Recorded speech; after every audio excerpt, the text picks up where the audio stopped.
Live with another episode of Spade Talk, where out-of-the-box thinkers and executors come together for a value-driven conversation.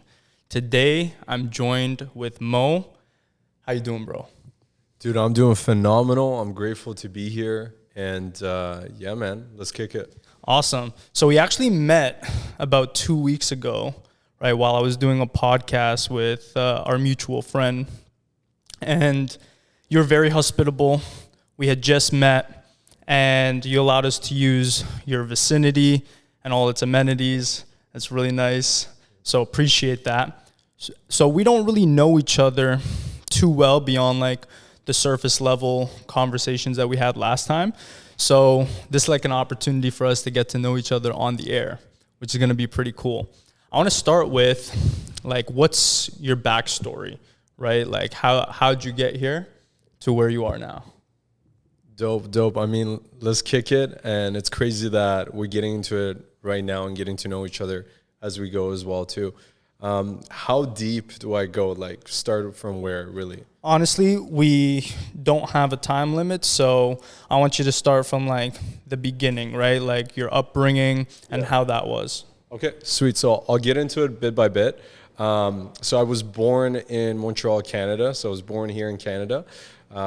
And I actually, myself and my parents, we ended up going back to Iran, which is where I'm from. And I lived there until I was 9 years old, actually. So I grew up there.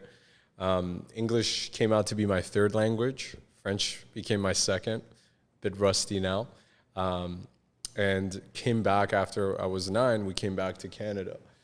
And a little bit of a backstory, I want to give a shout out to my dad because, you know, my dad grew up majority in Iran, and when he was like 20, 25 years old, he didn't really have any siblings, didn't really have a father figure, and he's pivotal to my backstory, so I do want to give him a highlight, a shout out. He's a role model to me as well, too. So when he was 20-something years old, mid-20s, he actually came back to Canada to study, and around that time, as he was doing his education, was also the time that he had to go back to Iran to take care of his mom because my grandma had gotten into an accident, and he was the only one who would have to show up and take care of her. Right? He was the only one she had.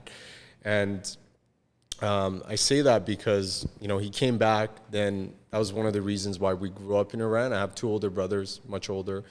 And from there, he never really had a chance to continue his education. And I also learned that he was always like obsessed with getting into business. He never really had a chance. So I want to kind of paint that picture before I get into the convo. He's someone I look up to because he has such a crazy work ethic. Even to now, he's 74 years old, and you know he's set up a life for himself. And he had to start young. He had to start when he was like 9 years old. When he was a kid, he didn't have really his father around, right? So I grew up with that mindset where my parents were immigrants coming into Canada, where they worked really hard to at least set the foundation for myself and my brothers to have a better education. So before moving on to the next part of the story, right, what are some things about your father that made him such a role model for you, aside from his work ethic? I would say his adaptability and his survival mindset, like in the sense that wherever he was, he would find a way to always figure it out and make the best out of that situation. When it comes to economic conditions and just working and setting something up for himself and his family, he would always have that in mind. And that was a crazy example because I think about it like he did not have the luxury to think about passion, to think about creating something extra, to be a creator and to even chase his own education at the time, right? It was just like, how can I provide to some level for my family? And this is before the internet, before all of the information that we have access to right now, that all the privileges, like you said, the luxury of being able to create, go into, you know, an artistic field or use your mind more than, you know, your body, right, to go out and earn a living. And so you come back to Canada at 9 years old. What then? It was a learning curve. I mean, like a lot of other folks who are immigrants, it was a learning curve socially. So contextually within Canada, and also language barriers as well too. I was so shy, I was reserved. I had a whole different mindset where I was like very conservative, and coming here kind of rocked my boat. And the first few years, like I didn't know the language, I didn't even know how to connect and relate with people, and I felt very much like an outsider. I felt really alone for many, many years, even after that, all the way to university and coming out of university. Like remnants of that, bit by bit, still lingered, that I worked through, that I embraced, and I grew through, right? So that's a little snippet. Also, as many men go through, or many boys go through, there was a lot of bullying for me, come, I guess, elementary school to high school. And it wasn't like crazy excessive, yet it was there like mentally and sometimes physically too. Where in Toronto did you grow up? Mainly Etobicoke. Etobicoke. Yeah. Okay. So you went to high school around there? Yeah. Right? Middle school, high school. So yeah, high school, elementary were in Etobicoke, and then university was in York Region by York University. Okay. Yeah. Great. So let's fast forward a bit more now into like your recent years, right? Mm-hmm. So how were things like, say, a couple years ago, before COVID? How old are you? I am 28 right now, turning 29. Okay, sick. So it's pretty much around the same age. So how was life like before COVID? Life before COVID, I would say I've always been obsessed with growth and personal development. Before COVID, though, I would say I was a different person in the sense that, how to put this, like, I didn't have as much awareness as I do now about my life direction, about who I am, and honestly, the healing, bro. Like, COVID was a spiritual awakening, and it was an activation point for me for growth and personal development. Like, I invested so much within myself to grow, to have more direction in my life. The people around me changed, like my surroundings, how I situated myself changed. Yeah, I mean, let me give you this snippet. Like in high school and university, I was a kid that was really, really shy, right? I was a big gamer. I'd just stay in my room a lot during high school. I'd have a hard time relating, connecting, and still I was very, very shy. Like, didn't have much self-esteem at that time too. So the level of like mental healing and like growth that I required was kind of substantial. I would say a lot more than most people have to go through. I kept a lot of emotions bottled up as a man. I didn't even know how to process it and breathe through it. Like there was so much social anxiety. There was a lot of like depressive energy. I could say I would identify with depression, ADHD, a lot of things at that time. And come university and post-university during COVID time, that's when I was able to move through most of it and really have breakthroughs. So COVID was a breakthrough moment. What kickstarted that journey? Specifically, like the pain point, the pivotal point. What was that point where you were like, all right, shit's got to change? Yeah. University was like a little portal, because in university I didn't really have any of my close friends there. So I had to like open myself up and start becoming social, start putting myself out there, start figuring out what the hell is my direction, because I didn't really have any of that awareness, to be honest. Like, for example, I first enrolled in school for like biomed, or even got accepted to nursing. So I didn't really know the direction. I'm just like, let me put myself in health. And then within the second year, I'm like, no, psychology. I'm very like hungry to understand social behavior, to understand my mindset and other folks' mindset, why they do the things they do, what drives them, what creates pain within them. That was the second year where I had direction on that, on the psychology piece. And then when you're talking about what activated me, that would be really the biggest breakthrough moment was in COVID, where I really surrounded myself with a group of men, a group of brothers, I would call, a group of friends who really were there for me through thick and thin, and I was there for them through thick and thin. We would, connect weekly, bi-weekly, even through COVID times where it's like crazy, a lot of self-isolation, a lot of people are like going through some really dark dark moments, right? And there's so much fear all over, right? So we would meet up weekly, and it was as a tribe, right? A tribe of men to grow with, to thrive with, to game plan, to cast vision with, to dream with, right? And that was a huge breakthrough moment because the surroundings changed, right? The surroundings changed. A lot of people feel alone, and they felt alone, especially through COVID, right? And us being one of the last countries to finally open up, right? A lot of people spent many a time in seclusion. And I personally myself have been a lone wolf a lot of times in my life. There were times where I surrounded myself with a lot of people, right? So I was part of different communities, me doing all of the different jobs that I've done and all the different events. I got to meet a lot of people, but at the same time, right, you're still going on your journey alone a lot of times. A lot of times you do take like the lone wolf path.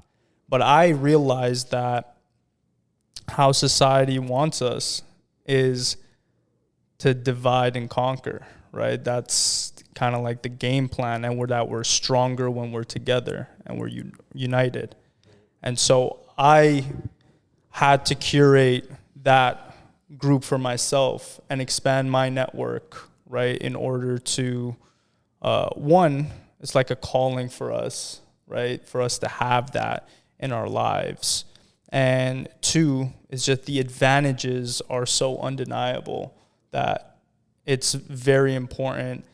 And a lot of people don't even know that they're missing it. So what I want you to touch on, right, and speak about is the importance of brotherhood, the importance of surrounding yourself with other men, right, that are after the same type of goal and vision. Yeah, 100%. And the past 4 years, and one of my biggest themes in life has been around brotherhood and surrounding myself in brotherhood, stepping into brotherhood, embodying brotherhood for other men as well too.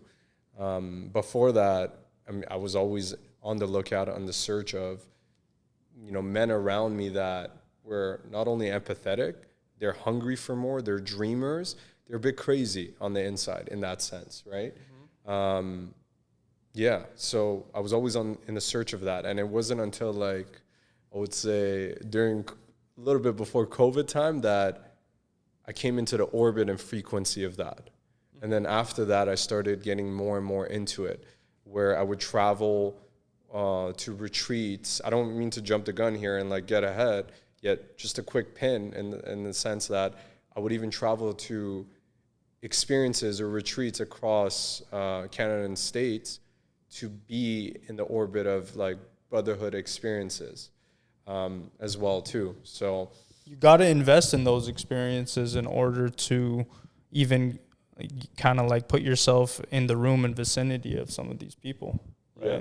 Right. Yeah. Especially if they're doing what you'd like to be doing, right? Or they're on the same wavelength or frequency, right? It's sometimes people want things, actually most times people want things, right, all to come so easy to themselves. But in order to obtain something that's so valuable, you gotta put yourself out there, take the risks, steps, and bets, right, to do it.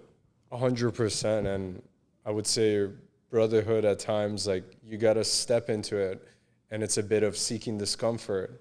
At times it's a lot of seeking discomfort. How?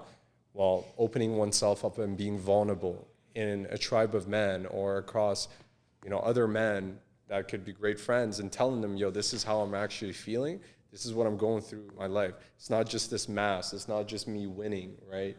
In terms of that. So that started 3 years ago, where some of the heaviest pain and dark moments that I've gone through, I would share it. I would bring it to this confidential container with men I deeply trust, and I would pour all that out from the heart, just everything. Even though if it sounded horrible, if I was ashamed of it, embarrassed of it, I'm let's fucking get it out of there, and then my brothers around me, they stepped up and they stepped in and they held space. They listened. They came to understand, they came to hear without just giving advice and perspective. They were present with me, and that's really what mattered. Is like I was just ready to be around brothers that, despite whatever happened, they would be present with me through the thick and thin. That brotherhood. And through that, as that happened, we also stepped in and talked about our goals constantly, our visions, held each other accountable. Hey, brother, you said you would do this 2 weeks ago. You said that this is a big goal of yours. Now I see you like not really going there. So, let's check in. What's going on, right? I know that's important to you. So conversations like that, or another conversation where, someone's going through a loss, through massive grief. They've broken up from a relationship. Now, they're crying within the container. This is not a moment to laugh and to let ego take over and say, yo, I'm better than you. I'm not feeling this way, or I'm so much more ahead in life. No, it's like, I'm here for you in a collaborative way, in unity, right? And holding that space is just so powerful. And I take that mindset with me anywhere I go. So if I see even a brother breaking down in a different situation, like, I have a lot of respect for men. Like, I'm here to be collaborative versus just judging, evaluating. I'm not in this mode of command and conquer, let ego win anymore as there was before. And I've never been in that mindset, because I've also gone through a lot of pain as a man, as a child. So I've always been more empathetic to that. And I think that's huge. It is huge. A lot of people face their darkest moments, right, alone.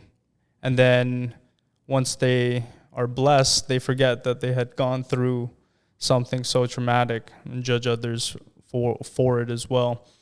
But now fast forward to today, pivoting here, what are you currently working on? A few things. I've worn a few different hats, I would say, the past few years. One of the biggest ones, though, is I've done a lot of brand promotion in the city. So I've repped over 50 plus different brands in Toronto this past, I would say, year and a half. Over 50 brands. It's crazy. From like sports brands to alcohol brands to just like luxury brands. And honestly, it's been such a learning experience. It's been such a shift in mindset, because I'm seeing how brands operate, or the street marketing of it, the infield marketing, and it's been such a fascinating space to step in. So elaborating on that, what are you doing with these brands? Mainly I'm there more as a brand ambassador. Yeah, I don't want to make it sound like crazy or amazing, although I'm enjoying a lot of it. It's been an adventure. I'm there as a brand ambassador in field, and helping marketing teams, staffing teams really share key messaging of a brand, really get it out with consumers, and engaging with consumers. So what are some things that you learned working with some of like the top brands that you've worked with that most people don't know about? I'm going to have to reflect on that a little bit. Let's see, the top things I've learned working with different brands. First, let's start with what are some brands that you've worked with that stood out to you? I would say there's been a lot. I would say Shopify was one too, for sure. Aside from that, Gatorade, Hold Renfrew, just different brands. I wouldn't really name one or two. Yeah. The reason I asked that is that now, looking at those type of experiences, right, and reflecting on the ones that came top of mind, is what you learn like working with them. 100%. Honestly, it's just like understanding the bigger visions they've had over the years, and where they are is there for a reason. Like, they are where they are for a reason. The key messaging is it can be very simple. It's easy to resonate with. Some of the brands that are still here, it's just like their products make sense, right? Their messaging makes sense. Their vision makes sense. It relates to so many people on so many different levels. And that for me was a key message, right? Simplification anywhere in life really does help. even for businesses to grow, right? Aside from that, noticing there's always themes as well too. There's a reason why brand ambassadors wear like uniforms, and they showcase different colors, different brand messaging, and it really comes down to how a brand is presented at the very smallest detail to the very highest level, right? From what is presented on social media to what is seen on the streets. Like, it all can be very related, and I think it's super important, right, to have that, I guess, cohesion throughout. So, for example. Okay. And you said you wore multiple hats. So what else? Yeah, I mean, aside from that, the past 2 years, I also got into digital entrepreneurship. It's a whole new space for me. It involves investing, right? Investing in like the crypto space, foreign exchange, getting travel discounts and being like a travel lifestyle promoter as well too. So I've also gotten into brand promotion in that space, being an affiliate with 2 big brands I've worked with. Okay, awesome. So you're in the crypto markets. What do you think about crypto right now? I definitely think it's a time to look into it, to do one's own research. I think it's a time to actually be involved. There's this saying, it's like observe the masses and do the opposite, right? Most people are not educated about crypto or what's going on or what the actual utility is in the space. I think a lot of people, majority of like folks and consumers, they look at like price valuations and, oh, crypto dropped, oh, crypto's up, oh, I heard this and this about crypto. And I think the opportunity for a lot of people is do your own research, dive deep into it, be mindful of trends that take place. Crypto is one of them. Digital entrepreneurship and being self-employed in online space is another trend to be very mindful of. And crypto is one of those things that I would say it's important to be mindful of. Don't just dismiss it as like something speculative. Oh, it's not institutionalized like stocks. Now, mind you, now it's a lot more institutionalized than it was a few years back, right? With all the ETFs and everything, right? With the ETFs taking place, we just had Donald Trump speak at a Bitcoin conference, which is crazy because now you see government officials get behind it more versus a few years back. They were totally against it, right? When innovation first comes into a market, a lot of people ridicule it. A lot of people are opposed to it. And that's super healthy. That's normal skepticism.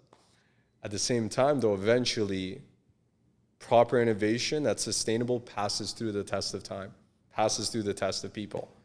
And with crypto, like a message that I'm embodying and taking up, if anyone's against it or doesn't fully understand it, like I'm totally empathetic. I'm not going to be like, this is sides. You're either anti-crypto or not. I'm just saying, I'm a student. I'm learning as well, and I've come to understand it, and it makes sense. At first, I had no idea about it. And, if somebody doesn't understand it or is opposed to it, it's maybe because they haven't taken the time to understand the utility of it. Absolutely. I remember shopping online, right? When that became a thing, I was so against. I'm like, I'm not putting my card information on a website and the internet. And it took me so long, right, till after it was like widespread and adopted in order for me to, trust it. But a lot of the people that got in early, right, on these technologies, like imagine knowing about Google and YouTube and all of these things as soon as they came out, right? But like you said, the masses, it takes a while. I've always been late to the party too, right? When it comes to a lot of the information that's out there, because I've always had to seek this information. Never really had like no real coach or OG or a real mentor that's been there with me from like time vested in my success. No, I've had to kind of figure a lot of things out on my own.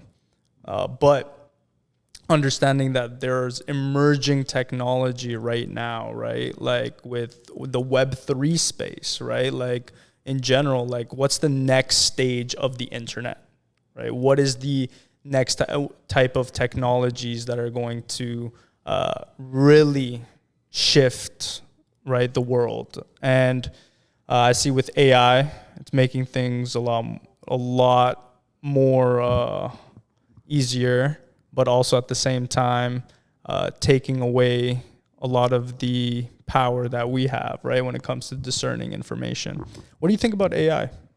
Yeah, I mean, that's a great question. We'll jump into that. Before that, though, I just want to kind of acknowledge how commendable it is that you've been super resourceful over the years and have educated yourself, right? I think that's super key. And I also think it's super key now more than ever, whenever really, to position ourselves around a community, around a network of like-minded folks that are hungry to learn, hungry to grow, hungry to adapt, and really support the best versions of ourselves in growing. I think that's huge because we can go far just by ourselves.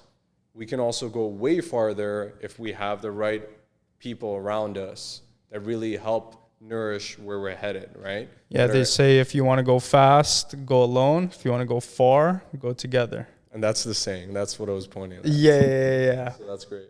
And along that point of what you're talking about, surrounding yourself with these people that are kind of unconventional when it comes to their thinking and their methods, that's what I believe like a spade is. Like I named this podcast Spade Talk. Mm-hmm. And if you look up spade in the dictionary, it has multiple different definitions, but what I believe a spade is really an out-of-the-box thinker and executor, mm-hmm. right? And there's not that many, right, comparative to like the overall population, right? It really is like a 1% or a couple percent, kind of points from the overall populace, really. So when you're able to get around that, that's when it's like, all right, now you start to understand the things that are kept from you for so long, right? Just breaking through that information. Like we have access to so much information at our fingertips now, yet we're dumber than ever. Yet we're like, in terms of, they say, oh, the technology is advancing so much, but is our civilization advancing? Right? Are we really moving in the right direction, right? As a species, are we taking care of, the earth and the blessings that we have? Or are we actually going towards destruction? Is this technological advancement actually going to take us to the dark ages? Yeah, no, honestly, these are great questions. And I'm also in the same headspace about certain topics like that. A lot of thought leaders also right now talk about if you're not growing, you're dying. If you're not growing, you're dying. And more than ever before, I really resonate with that because the economy, technology, everything around us will continue to move. Are we moving? Are we choosing to step up and step in and be the better versions of ourselves? Like, little tangent note, like inflation more than ever is higher and higher, especially in Canada and other countries as well. I'm not going to get into the specifics because I'm not that technical with it yet. Yet that being said, I think it's important to be very growth-minded. Like we got to focus on what we can control at the end of the day. Yeah. Like things are only going to get worse and worse, like economically, maybe politically. We don't know what the climate's saying, but at the end of the day, it's like we got to focus on what we can control. And like you said, doing your research, trying to get ahead versus stay behind is crucial. Not growing, you're dying. What do you mean by that?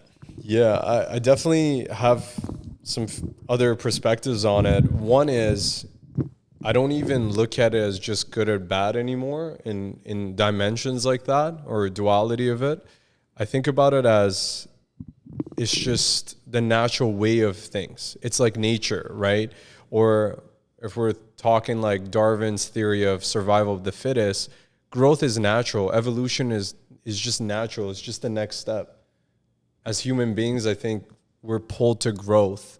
We are called to growth, and technology will continue to grow. Our society around will continue to grow. People will continue to grow. And as a result, just being aware, being mindful, understanding that I exist here and I matter, then I can step into that growth, right?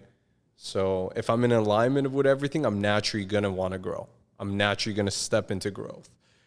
And I think recognizing that this is part of nature, realizing that growth is also on our side and it's part of the the natural state of embodiment is a healthy consideration to have. Instead of thinking, oh my God, society is like being so bad right now and this is happening, and just thinking everything's outside of me. I feel like being more aware about where I'm at and what I command is related to this note. So I feel like I could word that a bit better, yet it's just natural. It's part of the way of life.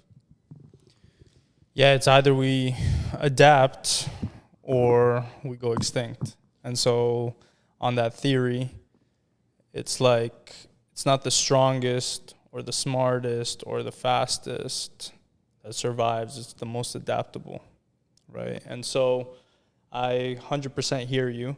What do you think about AI? Yeah, I mean, that's another juicy topic. I've got to see the power of AI firsthand. And I want to add a note, like, a lot of times we hear AI, and we see it on the internet. Okay, like Facebook or Meta is like growing, and Google's coming up with new AI systems or ChatGPT. Yet at the end of the day, I remind myself, buddy, you're still like a small fish compared to the mega corporations and giants who have that insider knowledge, who know what the next steps are, who are the market makers, right? At the end of the day, it's just a humble no. That's what it is right now. Maybe in the future that's going to change, and that's what I'm moving towards. My direction to be part of, the change, the revolution, and so on. Do you think it's ultimately a good thing or bad thing? I wouldn't say it's a bad thing. I would say it's a tool. I would say it's important to educate ourselves on how to make the best of this tool. Yeah, definitely got to take advantage of it and utilize it. And there's so many different ways, and you see all these different companies and different services that are popping up with AI, with the power of AI. That's really breaking the barrier between a lot of things, to say the least. But at the same time, I want to get your perspective on, like, it's a cool technology, but it can also be very dangerous, right? If you think about the repercussions of it, becoming sentient at some point. And so, what do you think? Yeah, I mean, in terms of sentient, I don't know whether in our lifetime that's going to be prevalent or relevant, really. I think it is a super important consideration to have, like, long-term, for sure. I mean, we see it in the movies, and that picture is already painted in a way of AI, like, just taking over and kind of like annihilating humans and things like that. Do you think it's going to replace a lot of jobs?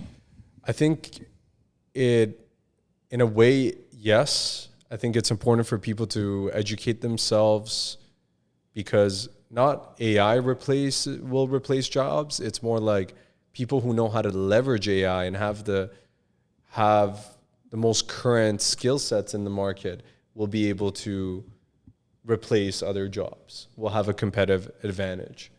So the argument I would say is, like, people who have the skill sets to leverage AI will have a competitive edge.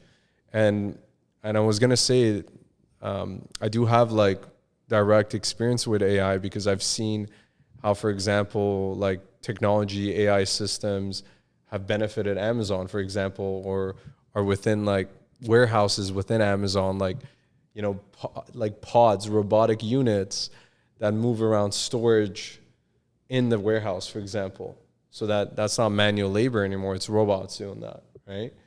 Or like conveyor systems, which is automation, right? Like, not necessarily AI, like anything automation or AI, though, it really helps efficiency and volume output, things like that. For me, my first direct experience was within Amazon, seeing how these robotic units are helping decrease manual labor required in, for example, storage of units. Okay. Are there any other emerging technologies or anything within, right, the spaces that you're constantly in that I should be aware of, people should be aware of? Anything cool you've come across? Recently, I was just mainly fascinated by just checking out Tesla again and their commitment to have self-driving technology, fully self-driving technology. So I feel like that's another emerging trend, right? To some extent, it's already prevalent, right? There's driver assist features and so on with higher functioning. You like the EV space? I do like the EV space. I'm looking at the EV space out of curiosity. I started to as of like February this year. Okay. That's cool. Do you think they replace gas vehicles? I don't know if it would happen fully within my lifetime yet. I would think maybe in the future, yeah, it's possible. Yeah. Right now I still see like such a huge demand for gas cars, and you know, a lot of people in the car market, in the industry, they're not even open to EVs at all. A lot of folks that are older are not even open to EVs, right? So Yeah. Personally, I like the engines, you know? yeah. And so I see the technology, right, that's behind EVs. I like Elon Musk, right, as an executive, as an entrepreneur, right? As a leader, you know, like innovator, yeah, disruptor in a lot of ways. Yeah. There's actually a lot of like interesting discourse online, whether he has malicious intent or not, right? Surface, it looks like he's doing a lot of good so far, right? And yeah, but there's some people out there that think he's not what meets the eye. What do you think? I mean, it's possible. Yeah. That being said, like, wow, he's such a huge leader, though, if you think about it. Yeah. In the space with space explorations, being, you know, the CEO of like Twitter or X now. It's just crazy how he's got his foot in the door in multiple spaces, right? What's your favorite social media platform? I would say, let's see, Instagram. I use Instagram the most. The most, yeah. And I like the features of it as well. I've started to step more into X a little bit, just for knowledge and gathering information. Yeah. And I do see myself stepping into TikTok a bit more in the future. Yeah. Just going where the attention goes, right? Yeah. And speaking of attention, I've heard recently that a lot of people are coming back to Snapchat, especially to like the spotlight features. A lot of creators are coming back because they've heard they can make some decent money with it. Interesting. Do you know how like the money works, like when it comes to these social medias? Because most people are like on the consumer end of things, right? And you see online some people posting like, oh, I made X amount of thousands, right? Just posting videos, or X amount clipping this up. Like, do you know how it works?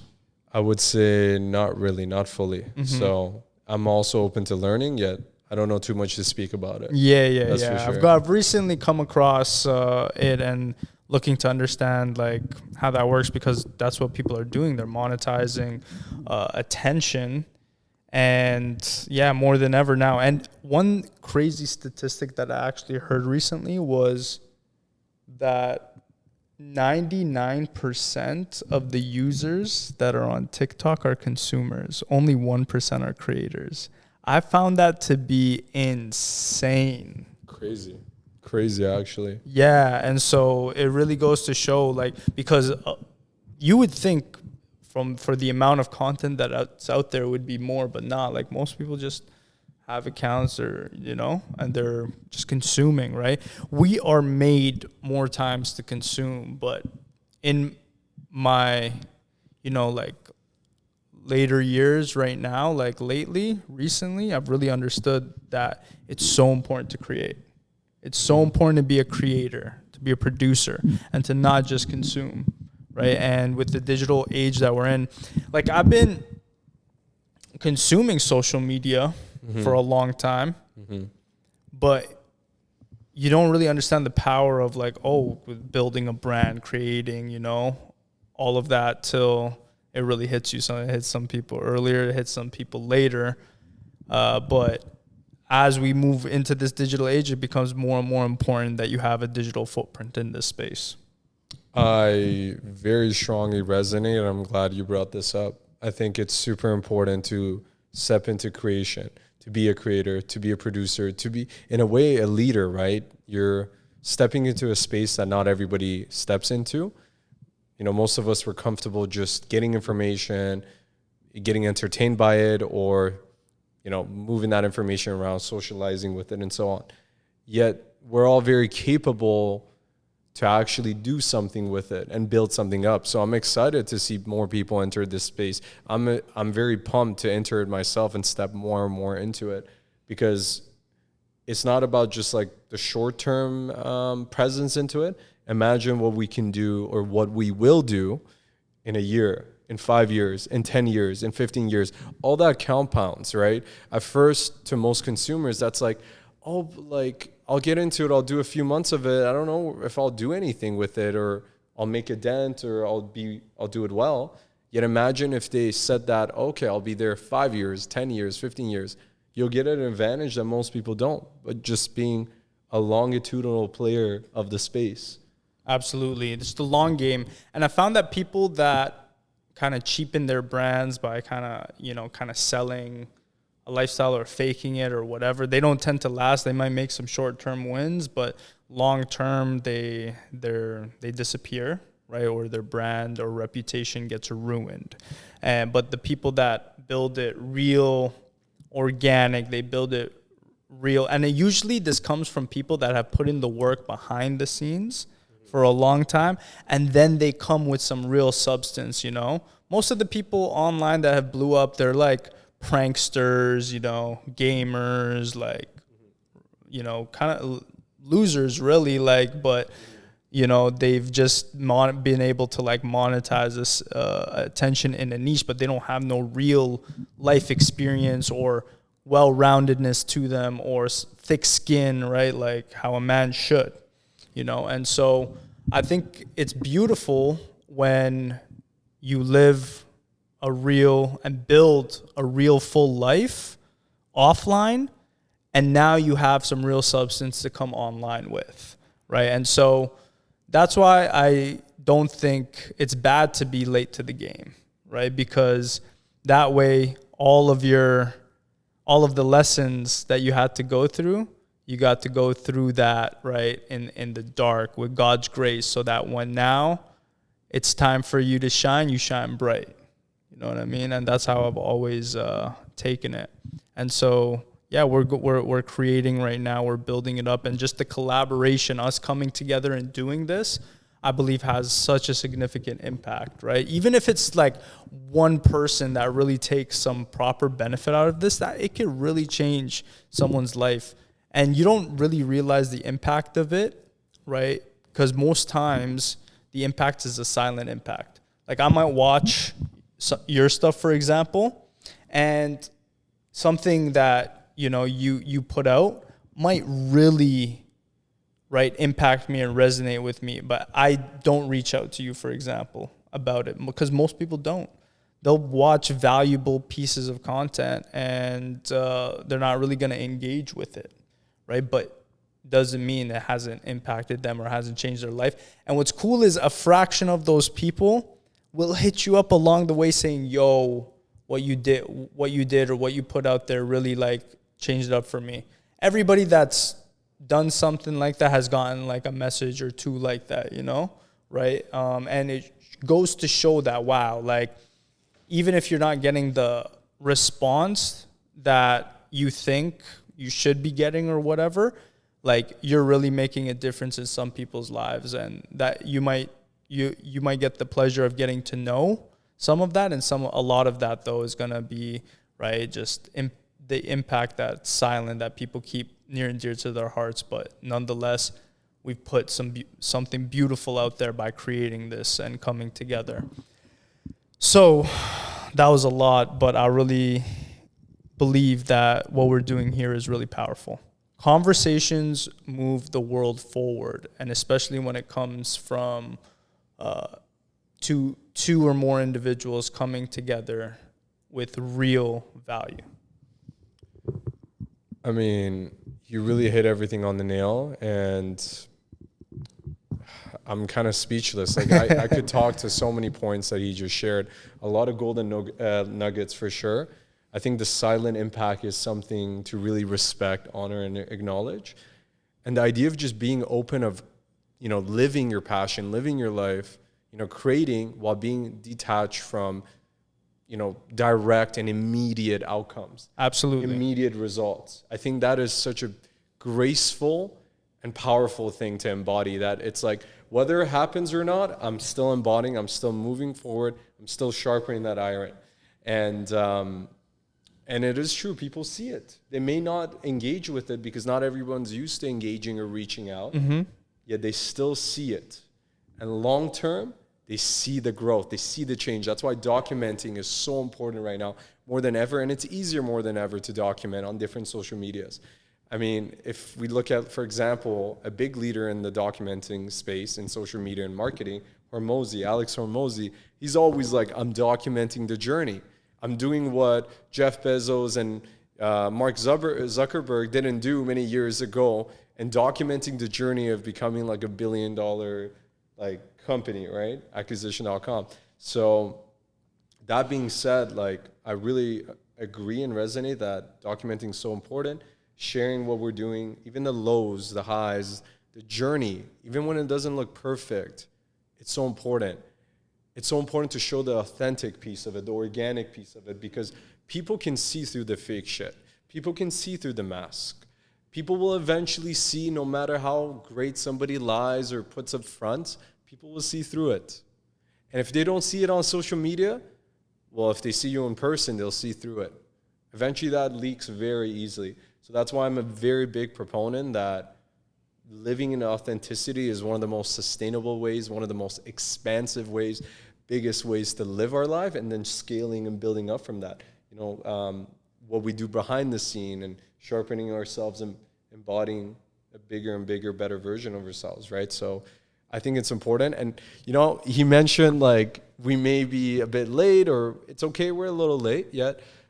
For me personally, I think we're still early. We're still early, yeah. I still think right now, like we talked about, let's say 99% of people don't even step into this space, right? And the cycle continues, right? So there is so much advantage for people to learn the skill set, especially if you look at it not 3 months from now, 6 months from now. You look at it like a year from now, 5 years from now, 10 years from now. Look at the level of impact or growth and progress that can be made, right? And leaders are longitudinal thinkers that move fast, that take action every day. And I strive to be, I strive for that as well, right? So. Yeah, 100%. It's okay. What's up? Yeah, you do your Cool. Do your thing. Yeah, do your thing. Okay, yo, so pivoting here, right? You're all about development and growth. What about outside of work? What are you doing when you're not working? So right now I'm getting more into fitness and sports, especially getting back into basketball and volleyball. It's been more like a newer journey for me getting back into it. I guess really I haven't played consistently for years.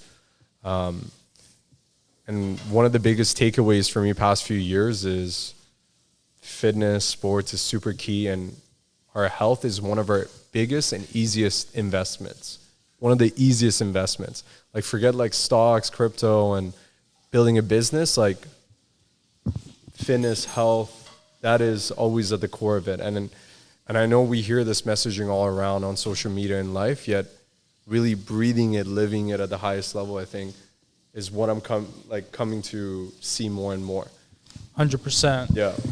When you're sick, and I'm talking about a real sickness, all you could think about is getting healthy. 100%. And there are people out there with money that would give up all their wealth in order to get their health back, right? At any capacity. And so it's such an important component for your physical, but there's also mental fitness, right? Mm-hmm. And you can practice your mental fitness through your physical fitness. And so I really believe it's like one of the cornerstones to development and success. So it's great to hear that you're getting back into it. And so you're balling more, right? Are you back in the gym too?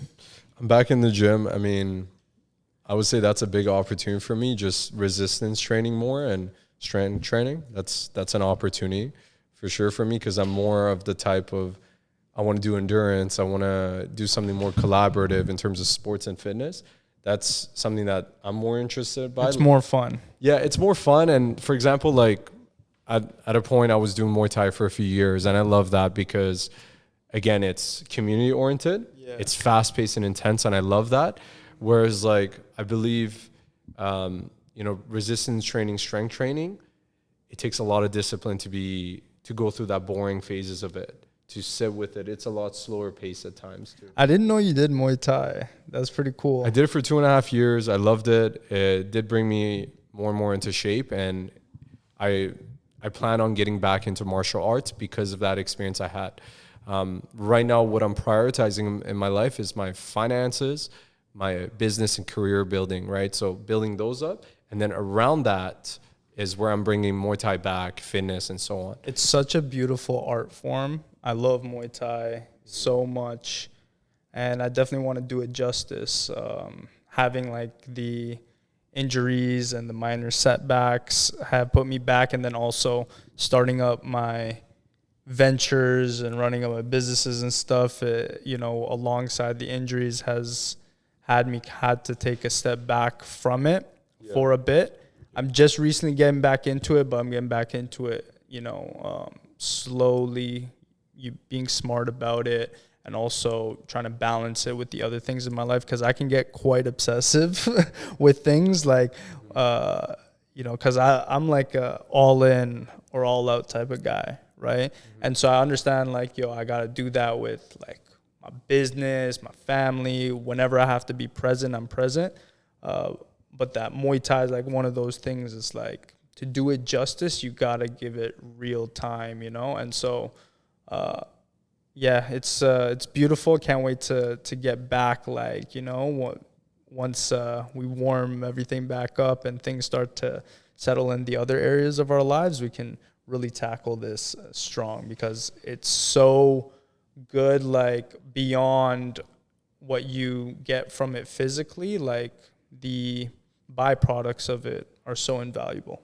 Yeah, I mean, I'm with that. And then adding another note, I realized after years of making this excuse to myself that I'm super busy, I'm prioritizing my career, business, and whatnot, I don't really have time for fitness as much and so on. I just realized that's a BS excuse, right? Whatever I'm able to dedicate in terms of time, I must dedicate right now. So even if that means 15 minutes a day of like strength training, or dropping in at different points in the day, or just getting like 10K steps in a day, whatever it takes to get those health next steps, I must prioritize it. And that consistency builds up. And that's what I'm working towards right now. So I'm working towards higher amounts of steps every day to get my body moving and that mental fitness strong. Because I notice when I'm moving, a lot happier, a lot more content, right? So 10K steps a day. I've been stepping into sports like 2 to 3 times a week.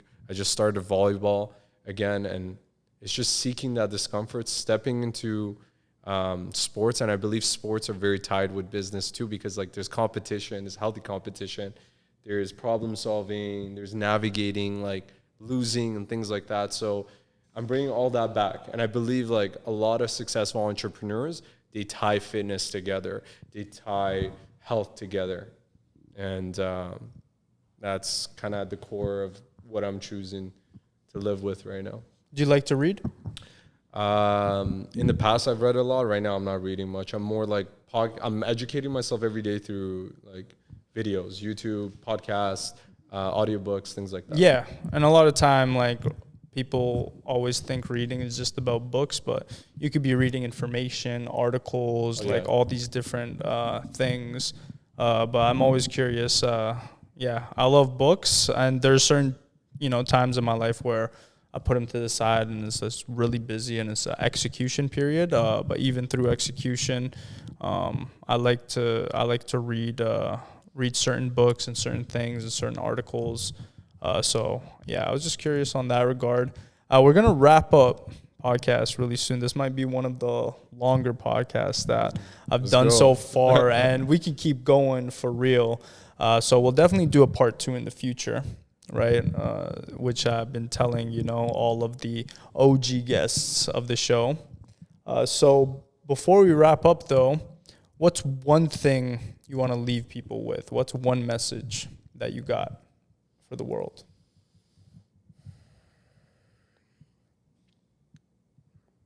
I would say for a lot of people, be open to exploring, like be open to being curious and not just following steps that are out there that you don't resonate with. Like, do listen to yourself and honor what's coming up.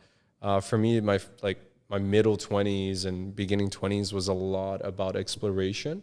I didn't have a clear direction. I didn't know what I was doing. And I gave myself massive permission, like massive permissions to do all types of different roles, to put myself in different communities, to really ask for help in so many different ways, from therapy to plant medicine. I mean, we didn't even go into it yet, like plant medicine and experiences with like men's work and brotherhood. Give yourself massive permission to see what is your passion, what is your purpose, what is your strengths. People may knock the fact that you're exploring, that you don't know what you're doing, yet at the end of the day, 10 years, 20, 30 years, you're going to thank yourself for knowing yourself so well that you're now dialed in on a direction, on a pursuit more than ever before. And I'm grateful for that. That's my message. Like, honor the exploration of life because there's just so much around us. Appreciate you, man. Thank you. 100%, bro. It's been an honor, for sure.